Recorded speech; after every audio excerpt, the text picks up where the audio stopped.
నామపేట పరిశుద్ధ దేవ ఈ బిడ్డ యొక్క పాదములు దేవ నా ప్రభ సమాధాన హృదయం మా ప్రభ అతని సమాధాన సువార్తలు సిద్ధ మనసునే చూడు దయచేసి కుటుంబంలో దుష్ట శక్తులను కూడా లైవ్ ఉందాక దేవ నీకే మహిమ ఘనత ప్రభావం చెల్లుగాక పరిశుద్ధులకు దేవ అక్కడ మీరు ఆశీర్వించండి ఆత్మతో శక్తితో మీరు నింపండి బలమైన సాక్షిగా సాధనంగా ఈ వయసులో కూడా మీ సేవల బిడ్డ వాడబడుతున్నట్టు మేము స్తుతిస్తూ ఏ శ్రమలో ప్రార్థిస్తున్నాం తండ్రి ఆమేన్ ఆమేన్ ఆమేన్.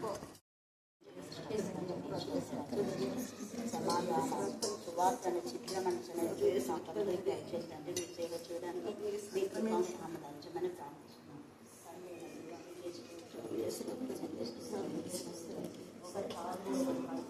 మీలో మేమందరం ఏకం చేపట్టండి దయచేసి మనసుని స్తుతిస్తూ ఏ స్థానంలో ప్రార్థిస్తున్నాం తండ్రి ఆమేన్ ఆమేన్ ఆమేన్.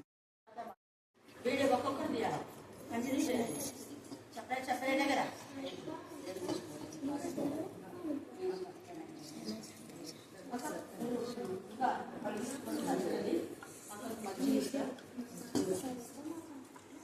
వాళ్ళకి సేవ పడుతుంది ఒకరొకరు చెప్పినా కదా గంట నడిచుకోండి.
చెట్లకే మేడం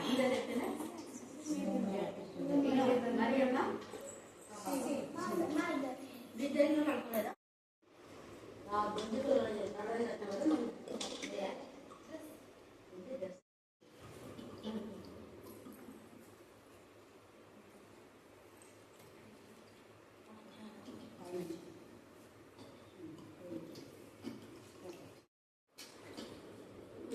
వచ్చినారా అనాథ వాకి తెలిసిందా సమాధాన స్వార్థ వల్ల సిద్ధమైన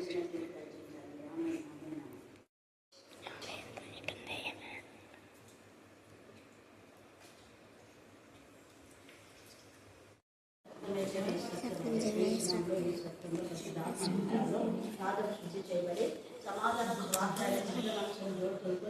సాక్షులుగా ప్రసిద్ధిగా వెలుగులాక ఈ నామకరణికై సువార్తని సిద్ధపరచని అనేక ఆత్మలు సంపాదించే పాత్రగా తయారు చేయబడి ప్రతి వ్యాధి రచన రోషం పడగా వారి యొక్క పాదములు పరిశుద్ధపరచుగా నడిపించే దేవుని ఆత్మ ద్వారా వీరి జీవితాలు మహిమకరంగా నడిపించబడి అదే వారి కుటుంబ దుష్ట శక్తులను కూడా దయపరిచి శుద్ధి చేయమని ప్రార్థిస్తున్నాం. దేవా పరిశుద్ధ బలచమని వేసినామని ప్రార్థిస్తున్నాం తండ్రి ఆమేన్ ఆమేన్. పాదములు మీరు శుద్ధి చేయి నడిపించే దేవుని ఆత్మ చేతని నడిపించబడి దేవుని పిల్లలుగా తయారు కావడానికి మీకు సమాధానం దేవ కుటుంబాలు జీవించబడినప్పుడు జీవశక్తులను కూడా దయపరచమని వేసినామని ప్రార్థిస్తున్నాం తండ్రి ఆమేన్ ఆమేన్. నెమ్మది సమాధాన పరిస్థితి దోషకాల బిడ్డగా ఈ సాక్షిగా సాధనంగా నీ చిత్తానుసారంగా నమ్మగా ఆమె జీవించడానికి చేయమని వేసినామని ప్రార్థిస్తున్నాం. దేవ పిల్లలు దీవించడానికి జ్ఞానం వివేకం దయచేయాలి. తప్పుడు నీ మార్గంలో నడవడానికి మీకు విశ్వాసాన్ని దయచేయాలి. రోషంగా దేవుని దగ్గర చేయడానికి మీకు దయచేయండి. ప్రార్థిస్తున్నాం. బిడ్డ కావాల్సిన జ్ఞానం వివేకం పరిశుద్ధతలో జీవించండి. పరిశుద్ధమైన పాదములు దేవాలయం దయచేయండి. ఏ స్థానంలో ప్రార్థిస్తున్నాం తండ్రి. ఆమె ఆమె సమాధానం ఏర్పాటు చేయండి. మరి ఇంటున్న చిన్న కూడా దయపరచండి. ఏంటంటే సమాధానం దయచేయండి. దేవ కనికరించండి, కనికరించండి, కనికరించండి. దేవ మీరు శిష్యులతో కలిసి భోజనం చేయాలని ఎంత ఇష్టపడ్డారు ప్రభా. స్తోత్రం, మీకే స్తోత్రం, మీకే స్తోత్రం, మీకే స్తోత్రం, మీకే స్తోత్రం. ఈ రాత్రి వేళ అనేక మంది బిడ్డలతో కలిసి నీ వాక్యం అందరి బిడ్డలు వినాలని, నీ వాక్యానికి పంచిపెట్టాలని మీరు ఎంత ఆసక్తి కలిగి ఉన్నారు. కానీ ఎంతమంది నా ప్రాణాన్ని చదివికి వచ్చారని ఆత్మపరిశీలన చేసుకోవడానికి మీకు ప్రదాయం చేయండి. దేవా రేపటి దినాన మరి మా తన బ్యాంకు నుంచి చూస్తున్నటువంటి బిడ్డలు, కర్నూలు నుంచి చూస్తున్న బిడ్డలు, ఏడు మాటలు చెప్పే ప్రతి బిడ్డలు మీ ఆత్మశక్తితో నింపమని ప్రార్థిస్తున్నాం. అలాగే రేపటి దినాన జరిగే ప్రతి కార్యక్రమంలో మీ సన్నిధికి అంతా మీ తోడుగా ఉంచమని ప్రార్థిస్తున్నాం. దేవ అరుణ, లలిత, నా ప్రభ, నా తల్లి మరి ఈ విషయంలో మా తల్లి వారు చేసే ప్రతి ప్రయత్నంలో నా తల్లి మీ సన్నిధికి అంత తోడుగా ఉంచండి. అనేక మందికి మీరు ఇస్తున్న ప్రేరేపణ బట్టి మేము స్తుతిస్తున్నాం.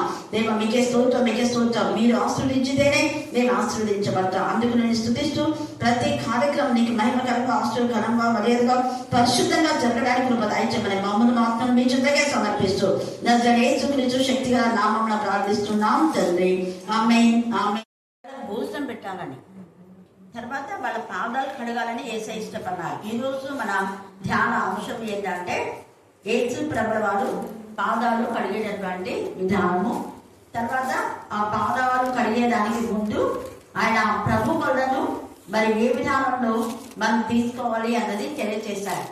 అంటే తన శిష్యులతో కలిసి చివరి భోజనం, తల్లిదండ్రులు చనిపోయేటప్పుడు కూడా మనతో కలిసి భోజనం చేస్తే ఎంత సంతోషం ఉంటుంది కదా, అవునా కదా. యేసయ్య కూడా అదే అనమాట. వారు భోజనం చేయుచుండగా యేసు ఒక రొట్టెను ఉంచారు. మళ్ళీ దానికి ఇంకొకటి చేసి ఇంకొకటి చేయడం అంటే దానికి భేదాభిప్రాయాలు అనేది వస్తుంది. 1 మైండ్ 1 సోల్ 1 హార్ట్ ఎక్కడైతే ఉంటుందో అక్కడ ప్రభు ఖచ్చితంగా ఉంటాడు. ప్రభు అక్కడ మేలు చేస్తాడు. అద్భుతాలు, ఆశ్చర్యాలు, వింతలు, గొప్ప కాలం జరిగేది ఎప్పుడంటే 1 మైండ్ 1 హార్ట్ 1 సోల్ ఉన్నప్పుడే. అందరికీ ఒకే ఆత్మ ఉండాలి. ఒక్కొక్కరికి ఒక ఆత్మ ఉండడం ద్వారా బ్లెస్సింగ్స్ పోతాయి. అంటే ఒక్కొక్కరికి ఒక ఆత్మ ఉందంటే అది సర్ప సంతతి యొక్క ఆలోచన, సర్పానికి ఉండే ఆలోచన.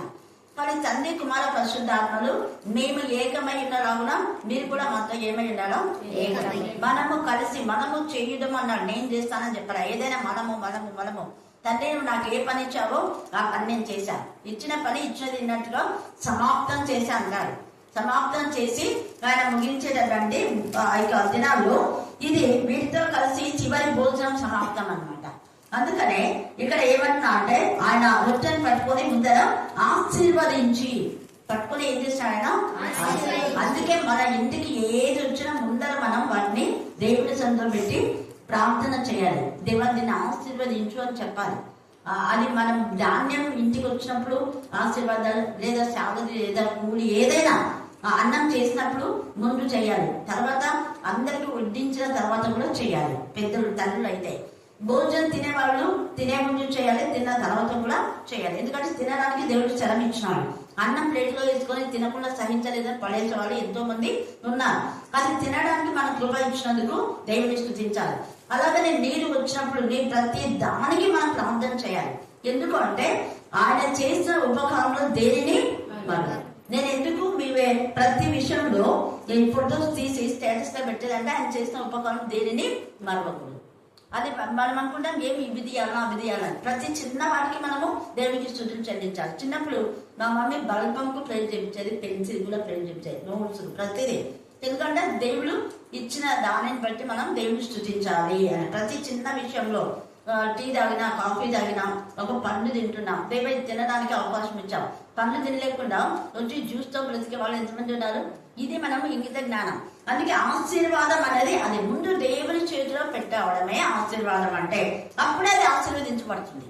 మరి గుర్తుపెట్టుకోవాలి, దేవుడి చేతిలో దాన్ని పట్టుకొని, అందుకే పట్టుకొని అంటున్నాడు. యేసు రొట్టెను పట్టుకొని దాన్ని ఆశీర్వదించి, పిల్లలు కూడా మన చేతిలో పట్టుకొని దేవునికి అప్పగించాలి. ఎక్కడంటే అక్కడ పడేసి ఇష్టాచారంగా దేవా ఆశీర్వదించాకే కాదు, వాళ్ళని పట్టుకొని దేవుని చెంది తీసుకొచ్చి దేవా వీటిని ఆశీర్వదించే ఆశీర్వదిస్తాడు. అన్న తన కొడుకుని ఇంటికాడ పెట్టొచ్చి దేవ ఆశీర్వదించి నా కొడుకుని అనిందా?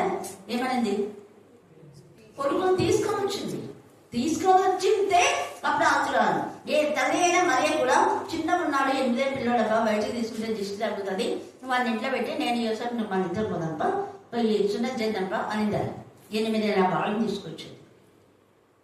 దైవాన్ని ఇచ్చింది, నువ్వు ఆశీర్వదించు, నువ్వు శుద్ధి చేయి, నువ్వు బ్లెస్ చేయి. 8 రోజుల కుమారుని మనలో దేవుడి సందికి ప్రార్థన తీసుకురారు, అంత మూఢనమ్మకాలు తింటారు, పిల్లలు ఏడుస్తున్నారు. ఎందుకంటే చచ్చిపోయే పిల్లోని దేవుని బ్రతికిస్తే మరి దేవుడి సందికి రారు. మోసైన మరణం గురించి మాట్లాడుతున్నాం. 3 నెలల వరకు లేకుందంట. ఎవరు చెప్పినారో మనకు తెలియదు. ఇంకా పిల్లలు ఏడ్చమంటే ఎందుకు ఏడ్చాలి? ఇన్ని మూఢనమ్మకాలు మనుషులు ఉంటే దేవుడు ఎలా ఆశీర్వదిస్తాడు? దేవుడు ఆశీర్వదించే దేవుని సన్నిధిలో మనం పెట్టి ప్రార్థన చేస్తేనే ఆశీర్వదిస్తాడు.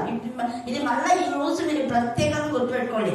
యేసయ్య చివరిగా వీళ్ళకి చెప్పింది అదే, ప్రతి దానిని దేవుని చెంత ఎత్తి పెట్టాలని చెప్పాడు. పెట్టుకొని దాన్ని ఆశీర్వదించి విడిచి తన శిష్యులకు ఇచ్చి మీరు తీసుకొని తినడు. మీరు అందరూ ఇక్కడ నా బాధ కూడా అదే, అందరూ వాడబడాలి తొందరగా అంటాం. ఇప్పుడు అందరూ వాడబడమన్నారు. ఈరోజు వాడబడుతుంది, ఈరోజు సగం వీళ్ళు మాత్రమే వాడబడినారు. ఎందుకు నేను చెప్తున్నా అంటే ప్రతిరోజు మనం వాడబడాలి. తర్వాత చూడండి, ఆయన గిన్నె పట్టుకొని కృతజ్ఞత చెల్లించి వారికి ఇచ్చి దీని నుండి మీరందరూ ప్రతిదీ మీరందరూ అన్నారు. అందరూ మనం షేర్ చేసుకోవాలి, అందరూ పాడాలి, అందరూ శుద్ధించాలి, అందరూ కనపరచాలి. ఎవరు పాడుతుంటే ఎవరు నోరు మూసుకోకూడదు, ఎవరు ప్రార్థన చేస్తుంటే ఎవరు ప్రార్థనలో మనం ఏకీభవించాలి. వాళ్ళు చేసే ప్రార్థనకు దీటైన విధానంలో మనం కూడా దేవుని స్థుతి చెల్లించాలి. అలాగా ఇప్పుడు వాళ్ళు ఒక ఫ్యామిలీ కోసం ప్రేమ్ చేస్తుంటే మరొక ఫ్యామిలీ, దేశం కోసం ప్రార్థన చేస్తుంటే అనేక దేశాల గురించి, దేశ నాయకుల గురించి, ఒక రోగం కోసం ప్రార్థన చేస్తుంటే దేవా ఇంకా ఇలాంటి రోగాలు చాలా ఉన్నాయి అని వాటిని మనం గుర్తుపెట్టుకొని అందరూ కలిసి ప్రార్థన చేయడం ద్వారా మన మధ్య రోగులు అనే వాళ్ళు ఉన్నారు. ఈ సీక్రెట్ చాలా మంది తెలియదు. అలాగే పేదలు అనే వాళ్ళు ఉన్నారు. ఎందుకు? ఒకరికి ఒకరు హెల్ప్ చేసుకుంటాయి. నాకే ఉండాలనుకుంటే బ్లెస్సెడ్ కాల్. హల్లెలూయా, హల్లెలూయా, హల్లెలూయా. ఇది నా రక్తం అన్నాడు. ఈ రక్తం యేసే రక్తం లాగా ప్రపంచంలో ఎవరి రక్తం చెప్పలేదు. దేవతలు అనబడే వాళ్ళు మామూలుగా ఈ భారతదేశంలోనే, ప్రపంచంలో చాలా మంది ఉండొచ్చు, మేబీ భారతదేశం వాళ్ళే ఏమని చెప్తారంటే ఎన్నో కోట్ల దేవతలు అంటారు. ఎన్ని కోట్లు చెప్పండి? భారతదేశం 3 కోటి దేవతలు ఉన్నారు. వాళ్ళకంటే ఎక్కువనంటే ఎస్ 3 కోటి కాదు, ప్రపంచంలో ఉన్నటువంటి కొన్ని కోట్ల దేవతల కంటే దేవతలకు దేవుడు నేను అని చెప్పాడు. ఒక భారతదేశం చాలా చిన్నది, పెద్దదేం కాదు. ఇది ప్రపంచ దేశాలు చాలా పెద్ద దేశాలు ఉన్నాయి. కానీ భారతదేశంలో దేవుడు చాలా ప్రేమించాడు. మీకు తెలియదు, ఇప్పుడు వైరల్ అవుతుంది. నేను ఎప్పటి నుంచో చెప్తున్నా, 35 years నుంచి మన దేశము బైబిల్లో రాయబడింది. మన దేశానికి చాలా ప్రాధాన్యత ఉంది. మన దేశానికి మిషనరీస్ రావడం చాలా ప్రత్యేకత అని చాలాసార్లు చెప్పానా లేదా? భారతదేశంలోనే వాళ్ళు మెయిన్గా పట్టించారు. మిగతా దేశాల కంటే కూడా భారతదేశంలో మిషనరీస్ వచ్చి హాస్పిటల్స్, అప్పుడు చర్చెస్, స్కూల్స్, మెయిన్గా ఈ 3. వైద్య, విద్య, ఉద్యోగం కూడా వాళ్ళు చూపించేటటువంటి, అంటే గాసం చేసేటటువంటి వాళ్ళని గాసం విడిపించి మీరు ఒక దగ్గర పని చేయండి, ఇలాగ వెళ్ళిపోండి అని పనులు కల్పించిన వాళ్ళు మిషనరీస్ వచ్చి. ఎందుకు భారతదేశానికి వచ్చారు? స్పెసిఫిక్ గా ఇప్పుడు వైరల్ అవుతుంది అదంతా. చూస్తున్నారా మీరు యూట్యూబ్ అంతా యేసు ప్రభు DNA భారతదేశంలో ఉంది. ఎందుకు ఉండదు? ఖచ్చితంగా ఉంటుంది. ఎందుకంటే ఇప్పుడు మనం ఎన్నిసార్లు చెప్తుంటాం. ఎందుకు భారతదేశానికి అంత ప్రాధాన్యత చెప్పాలి? ఇంత సింపుల్ క్వశ్చన్. చదవండి, ఎస్సేరు 1 చదవండి. హిందూ దేశం అని రాస్తున్నాడు. అది లిపి ఛాన్సాలు చెప్పినా నేను మీకు, అది ఛాన్సాలు చెప్పిన అది లిపిలో బ్రాహ్మణ వాళ్ళు రాస్తున్నందుకు హిందూ అని ఉంది. బట్ ఇంగ్లీష్ లో ఇండియా అని ఉంది. ఇండియా అంటే భారతదేశం. ఇండియా అంటే ఏ దేశం? భారతదేశం. మరి భారతదేశంలో ఎవరు పాలించినారు? భారతదేశంలో ఎవరు పాలించారు? భరతుడు పాలించినందుకు, రాముడి యొక్క తమ్ముడు భరతుడు పాలించినందుకు ఈ దేశానికి భారతదేశం అని వచ్చింది. హిందువులు పాలిస్తే యూదులు పాలిస్తే యూదయ, ఇజ్రాయెల్ పాలిస్తే ఇజ్రాయెల్ దేశం. ఎవరి పాలిస్తే వాళ్ళ దేశం అందుకు. అది హిందువులకు కాదు. అది నేను ఇప్పటి నుంచి చెప్తున్నాను. నేను ఇంటర్ నుంచి నాకు దేవుడి కాన్సెప్ట్ ఇచ్చాడు. అప్పటి నుంచి హిందూస్తో ఇదే నేను వాదిస్తాను. ఇది హిందూ దేశం కాదు, సింధు నాగరికత ఉంది. Sindhu is one of the వాళ్ళు ట్రైబల్స్. వాళ్ళు ట్రైబల్స్ అంటే అనాగరికులు. అనాగరికత ఏదో చేస్తే వాళ్ళని సింధు అనేది, సింధు అనే ఇది ఇక్కడ లేదు, అంటే వాక్యంలో లేదు. వాక్యంలో ఇదేంటంటే సింధూర వృక్షం అనేది ఉంది. సింధూర వృక్షం కింద చాలా మంది కుండలు పెట్టుకొని కొన్ని పనులు చేసి దాన్ని సింధు నాగరికత అని తీసుకొచ్చినారు. దాన్ని కల్పిద్దాం అంటే మన వాక్యం తీసుకొని ఋషులు మహర్షులు కొన్ని కల్పితాలు చేసి రాసినదే భారతము, రామాయణం, పురాణం, కుటుంబ పురాణం అంటారు దాన్ని. దాంట్లో ట్రూత్ సగం ఉంటుంది, సగం కల్పితం ఉంటుంది. కానీ భారత్లో పాలిస్తే దీనికి భారతదేశం అని వస్తే మన అవివేకులు అంటే నిజంగా మన వాళ్ళు అవివేకులే. ఎవరు? రాయలసీమ వాళ్ళు అవివేకులే దీనికి ఒక పేరు పెట్టినారు. ఏం పేరు పెట్టినారు? త్వరగా కాదు కాదు ఇంకోటి రామరాజ్యం అంట. రాముడు పాలించినాడు. ఎంత మళ్ళా క్రైస్తవ గొడవలు అంట. క్రైస్తవ హిందువుల గొడవలు పాలించింది భరతుడు. రాముడు ఎప్పుడు వచ్చాడు? భరతుడు పాలించిన తర్వాత ఎప్పుడో యుద్ధం చేసి కొంతకాలం వచ్చాడు. కానీ ఎక్కువ పాలించింది భరతుడు. భరతుడు పాలించేందుకు భారతం అని వచ్చింది, కానీ రాముడు పాలించినందుకు ఇది రామాయణం అని రామరాజ్యం అని లేదు, ఎక్కలేదు. ఈ బైబుల్లో లిఖించబడింది భారతదేశం. నేను అదే అంట, ఇది రాముడు పాలించింది కాదు. రాముడు ఎక్కడికో పోయినాడు, వదిలేసి అడవులకు వెళ్ళిపోయినాడు. ఎవడు వెళ్ళిపోమన్నాడు? అడవులు కాదు పోవాల్సింది. ఇక్కడ పిల్లలు ఏమవుతారని చూసుకోవాలి.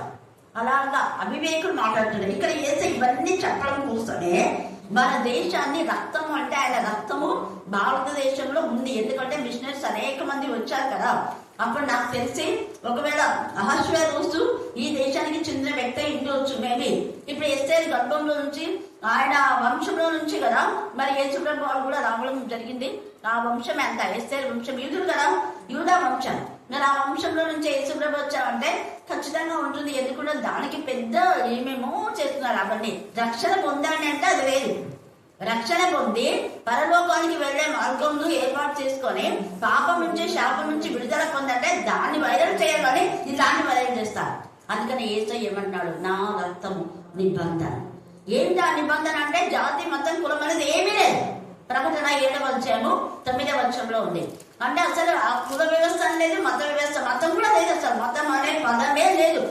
అక్కడ రాసారేమి హిందూ అనేక మంది అన్యులు యూదా మతమును అవలంబించే అని తెలుగులో ఉంది. అది మతం కాదు, మార్గం. అంటే యూదులలో చేరికైనారు అని అక్కడ అర్థం. యూదులో కలిసిపోయినారు అన్న మీనింగ్ ను వీళ్ళు మతంలోకి వెళ్ళి చెప్పేశారు. చదవడా 7వ అధ్యాయం 9. ప్రకటన 7:9 అందరికీ చదివి వినిపించారు. అటు తర్వాత నేను చూడగా చూడండి అక్కడ ఏ జనం అంట? ప్రతి జనం. ఎంత తేలిగా రాయబడినాడు అంటే అన్ని దేశాలు, ప్రపంచ దేశాల్లో ఉన్నటువంటి ప్రతి జనంలో నుంచి, ప్రతి వంశం, ప్రజలలో ఎన్ని వంశాలు ఉన్నాయి వాళ్ళందరూ ప్రతి వంశంలో నుంచి, ప్రజలలో నుండి, ఆయా భాషలు మాట్లాడే వాళ్ళ నుండి ఎవరు లెక్కింపజాలని గొప్ప సమూహము ఖర్జూర పంటలు పట్టుకొని యేసయ్యను స్తుతిస్తున్నారు. అది నిబంధన రక్తం. అంటే మేమంతా యేసే రక్తంలో వచ్చినాం. రక్త బంధం ఉంది. క్రీస్తు వంశాలలో మేము చేరి ఉన్నామని లెక్కించలేని జన సమూహం అక్కడ. ప్రతి ప్రపంచంలోని జాతులు, అన్ని జాతులు, అన్ని వంశాలు, అన్ని తెగలు అక్కడ ఉన్నాయి. 12 గోత్రాలు మనం పైన చూస్తే ఆ 12 గోత్రాలు ఒక గోత్రము పోయింది, దాను గోత్రం పోయిన దాను గోత్రం మళ్ళీ ఇక్కడ యాడ్ అయింది. అంటే ఎవరెవరైతే దేవుడు నిషేధించే వాళ్ళు, వెలివేయబడిన వాళ్ళు, ధృవీకరించబడి అందరూ మన క్రీస్తు రక్తంలో కలగబడి, అన్యులు అనేది లేదు, యూదులు అనేది లేదు, 12 గోత్రాల్లో దేనికి లేదు, అందరూ క్రీస్తులో ఏకమే. అది నిబంధన రక్తం. క్రీస్తు నిబంధన రక్తంలో మేమంతా ఒకటే అని చెప్పి అందరూ తెల్లని వస్త్రాలు వేసుకున్నారు, అందరూ ఖర్చులో పట్టుకున్నారు. ఒక్కొక్కరు ఒక విధానంలో లేదు అక్కడ, అందరూ ఒకే క్యాలర్లో ఉన్నారు. అంటే క్రీస్తు రక్తము అందరినీ కూడా ఒకే విధానంలో తీర్చి, అక్కడ చదువు వచ్చే వాళ్ళు, చదువు రాని వాళ్ళు, తెల్లవాళ్ళు, నల్లవాళ్ళు, నిగ్ర వాళ్ళు, అలాంటి నల్ల జాతి వాళ్ళు లేదు అక్కడ. అలాగనే గలతీ 3:27 ఈ కీవర్డ్స్ ఎప్పుడు మర్చిపోద్దండి. అనేకులకు అందరికీ మీరు ఇది చదివించండి. మీరు కూడా ఇక్కడ ఉన్నారు, మీ అన్నిల అని మీరు, మీ వంశాలు ఇక్కడ ఉన్నాయి, మీ జాతి ఇక్కడ ఉంది అని చెప్పాలి. యేసుక్రీస్తునందు మీరందరూ విశ్వాసం వలన దేవుని కుమారులై ఉన్నారు. చూడండి, విశ్వాసం వలన మీరందరూ అంటే ఏ దేశమైనా, ఏ జాతైనా, ఏ తెగైనా, ఏ మీరందరూ. తెలివి ఉంది ఇక్కడ. ఇక్కడ మధ్య కులం అనేది మెన్షన్ చేస్తున్నారా? లేదు. అవివేకులు. క్రీస్తులో ఉన్న మీరందరూ. ఇందులో యూదులని తేటగా రాస్తున్నాడు. ఇక్కడ భారతదేశం అని, యూదులని, గ్రీస్ దేశాన్ని, హెల్లెనీయుడని, తర్వాత హెబ్రీయుడని, ఏ స్త్రీ అని, పురుషుని కూడా లేదు. అందరూ క్రీస్తును ధరించుకున్నారు. క్రీస్తును ధరించుకున్నారు. అందుకే మత్తయి సువార్త 1లో ఇది క్రీస్తు వంశావళి అన్నాడు. వంశంలోకి మనం వచ్చాం, క్రీస్తులో జన్మించాం. గతంలో ఉన్న మన జన్మ పాపం పోయింది. అందుకే జన్మ పాపం, కర్మ పాపం నుంచి విడుదల పొందడం కోసమే యేసయ్య నిబంధన రక్తం. యేసయ్య నిబంధన రక్తంలోకి వచ్చినాక యేసు నామం ఉన్నతమైన నామం. ఆయన నామంలో సీల్ వేయబడతాం. ఆయన నామం ముద్రించబడతాం. ఆయన నామం ముద్రించబడిన తర్వాత మళ్ళా మనం తగ్గించుకోవడం సిగ్గులేదంటాం. ఉన్నతమైన స్థానంలో దేవుడు నా నామం అన్ని నామం కంటే పరిణామం. అంటే మనం ఏం చేస్తాం? బెగ్గర్స్ రాగా నాకు ఇంకా అది కాదు. ఇంకా మారిన తర్వాత గతంలో ఉన్న వంశము తాలూకు ఆ క్రియలు అవన్నీ పోతాయి. ఆ గతం తాలూకు ఉన్నటువంటి హక్కుల వ్యవస్థ అంతా పోతుంది. మోయాబు నుంచి రూట్ వచ్చింది. మళ్ళీ నేను మోయాబు యొక్క ఆ ప్రాపర్టీ కావాలనేది ఆమె అనలేదు.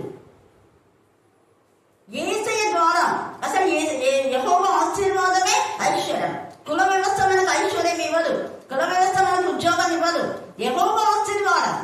మన మోయాబు రాలేదు, కానీ దేవుని ఆశీర్వాదం పొందుకుంది. రాహాబు వేశ్య దేవుని ఆశీర్వాదం పొందుకుంది. చూసారా? కాబట్టి ఇక్కడ ఎప్పుడు మన వాళ్ళు ఇలాగా గొడవలు పడకూడదు. గొడవలు పడే వాళ్ళకు బుద్ధి చెప్పాలి మనం.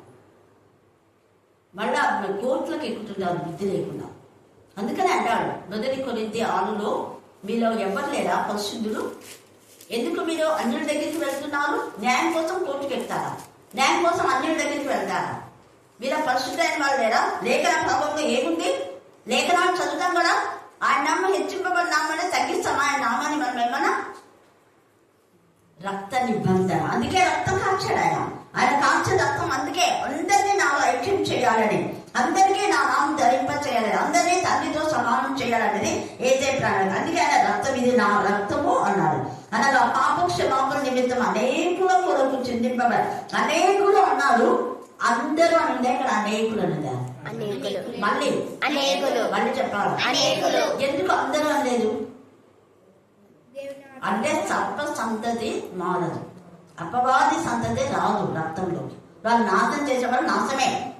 నాశనం చేసే వాళ్ళకు ఈ రక్తం యొక్క విలువ తెలియదు. వాళ్ళు మనం నాశన పుత్రులుగా ఉన్నామో, దేవుని స్వాస్థ్యంగా ఉన్నాము. నాశన పుత్రులు నాశనానికే. అందుకే అనేకుల కొరకు చిందింపబడుతున్న నిబంధన రక్తం. ప్రతి పదాన్ని మనం అర్థం చేసుకోవాలి. ఇస్కరియోతు యూదా కోసం యేసయ్య మరి ఆ శిలువలో బ్రేలాడి ఆయన పనంగా పెంచలేదు. ఎందుకు అంటే వాడు కష్టాలని తెలుసు కదా, తెలుసు. అందుకని అంటారు వాడు పుట్టకపోతే బాగుండాలి. ఎందుకంటే ఒకవేళ పుట్టాడు కాబట్టి మారితే యేసయ్య రక్తంలో జన్మపాపం పోతుంది. పరిశుద్ధుల్లో మరి అపోస్తుల్లో ఒకటిగా ఉండి శిష్యుడుగా తయారై ప్రభు పునరుద్ధానం చెప్పేవాడు. ప్రభు పునరుద్ధానం చెప్పలేదు, శిష్యుడుగా లేదు, ఎంతమంది లేదు పునరుద్ధానం తర్వాత. అందుకని ఇక్కడ అంటున్నాడు కదా, చింతింపబడుచున్న నిబంధన రక్తం నా తండ్రి రాజ్యంలో మీతో కూడా నేను ఈ ద్రాక్షరసం కొత్తదిగా తాగు దినము వరకు ఇకను దాన్ని తాగనని మీతో చెప్పుచున్నాను. అంతటా వారి కీర్తన పాడి మునివల కొండకు వెళ్ళేది. ఇంకా తర్వాత అంటాడు కదా, మనం చూస్తే ఈ యొక్క యోహాను సువార్త 13:2లో అప్పటికే అపవాది సాతాను ఈ యొక్క ఇస్కరియోతు యూదాలో దూరిపోయింది. తర్వాత 13వ అధ్యాయం 2వ వచనం 18వ వచనం చదవండి. వారు భోజనం చేయుచుండగా ఆయనను అప్పగింపవలెనని సీమోను కుమారుడగు ఇస్కరియోతు యూదా హృదయములో అపవాది ముందు ఆలోచన. అప్పుడే అపవాది దూరేసింది. తర్వాత 18వ అధ్యాయం 18వ వచనం. మిమ్మల్ని అందరినీ గూర్చి నేను చెప్పలేదు మీరు ఏర్పరచుకున్న వారి అది మీ అందరి గురించి చెప్పడా తేడా చెప్తున్నాడు. అనేకుల కోసం అని ఎందుకు చెప్తున్నాను? మీ అందరి గురించి కాదు. ఒకడు నన్ను అప్పగిస్తున్నాడు. నాతో భోజనం చేసిన వాడే నన్ను తినడానికి మెడను ఎత్తాడు. ఒకడున్నాడు ఇందులో. వాడిని నేను మీతో పని ఈక్వల్ చేయలేకపోతున్నా. వాడి గురించి నేను చెప్పలేదు. అందరూ అభ్యంతరం పడరు, వారు మీలో కొందరు ఉన్నారు. అందుకని ఇక్కడ కూడా క్లారిటీ. అప్పుడు యేసు వారిని చూచి, ఈ రాత్రి మీరందరూ నా విషయమే అభ్యంతరపడదురు. ఏలైనగా గొర్రెల కాపరిని కొట్టుదురు, మందలోని గొర్రెలు చెదరిపోవును అని రాయబడి ఉన్నది కదా. నేను లేచిన తర్వాత మీకంటే ముందుగా గలిలయకు వెళ్ళేదనను. అందుకు పేతురు నీ విషయమై అందరూ అభ్యంతరపడినా నేను ఎప్పుడు అభ్యంతరపడినని ఆయనతో చెప్పాలా. మనలో కూడా ఇలా ఎప్పుడు అలా చేయను ఇలా చేయను అంటున్నా చేస్తుంటాం. పేతురు కూడా చేయను. పేతురు క్యారెక్టర్ మనలో ఉంటే మార్చుకోవాలి. అక్కడంతా చెప్పినాడు. కానీ మరలా ఆయన మరి భూమాలు యేసయ్య ఎవరు అని చెప్పాడు. ఇక్కడ యేసయ్య ఈ రోజు రాత్రి గెత్సెమనే తోటలో ఎంతగా ఆయన దుఃఖపడుతున్నాడు. తండ్రి చిత్తాన్ని నెరవేర్చడం కోసమే. 26వ అధ్యాయము 37 నుంచి చదవమా. 26:37 నుంచి. పేతురును జెబెదయి ఇద్దరు కుమారులను వెంట పెట్టుకొని పోయి దుఃఖపడటమును చింతాక్రాంతులవటమును మొదలు పెట్టాను. అప్పుడు యేసు, మరణమగునంతగా నా ప్రాణం బహు దుఃఖంలో మునిగి ఉన్నది. మీరు ఇక్కడ నిలిచి నాతో కూడా మెలుకోవాలి. ఇక్కడ నిలిచి నాతో కూడా వాక్యం ధ్యానించానంటే మనం ఎంత ఉన్నాం. నాతో కూడా ప్రార్థన చేయండి, నాతో కూడా పాడండి. దేవుడికి ఎంత ఇష్టం. మరి మనం అలా చేస్తున్నామా? ఆత్మపరిచయం దుఃఖం కళ్ళు చేస్తున్నామేమో మళ్ళా యేసయ్యకు. కొంత దూరం వెళ్ళి సాగిలపడి, నా తండ్రి సాక్ష్యమైతే ఈ దిన నా ఇద్దరిని తొలగిపోనిమ్మో, అయినను నా ఇష్ట ప్రకారం కాదు నీ చిత్త ప్రకారమే కానివ్వని ప్రార్థించాను. కాబట్టి మనం యేసయ్య చిత్తాన్ని నెరవేర్చే వారంగానే ఉండాలి. దేవుడు ఈ లేఖన భాగాన్ని దీవించి ఆశీర్వదించుగాక. ఆమేన్, ఆమేన్, ఆమేన్. ఈ సమయం మా అందరికీ ప్రసాదించినందుకు వందనాలు తండ్రి. ఇప్పటి వరకు తండ్రి, క్రీస్తు వారి శిలువ మరణానికి ముందు రోజు తండ్రి ఆయన శిష్యులతో ఏం చేశారు, మీ పిల్లల మీద మాకు ఏం తెలియజేశారని మీరు జీవగ్రంథమందు రాయించారు. కొద్ది విషయాలు తండ్రి మా ఆత్మీయ తల్లిగారి ద్వారా మేము విన్నాం తండ్రి. వింటున్నా మాకు తండ్రి మీ దయను మీ ఆశీర్వాదాన్ని అనుగ్రహించినందుకు వందనాలు తండ్రి. రేపటి దినమందు జరిగిపోయే కార్యక్రమం అంతా మీకు మహిమకరంగా జరుగుటకు తండ్రి మీ పిల్లలైనా మాకు మంచి వివేకమును పరిశుద్ధతను అనుగ్రహించండి. కానీ తండ్రి అన్ని విషయాల్లో మీ నామమునికే మహిమ ఘనత ప్రభావములు పొందుకున్నాను తండ్రి అని పిలుచుకునే భాగ్యాన్ని మా అందరికీ మరలా అనుగ్రహించి మనం కోరుకుంటూ క్రీస్తు వారి నామమున ప్రార్థన అంతటిని అడుగుచున్నాను పరమ తండ్రి. ఆమేన్.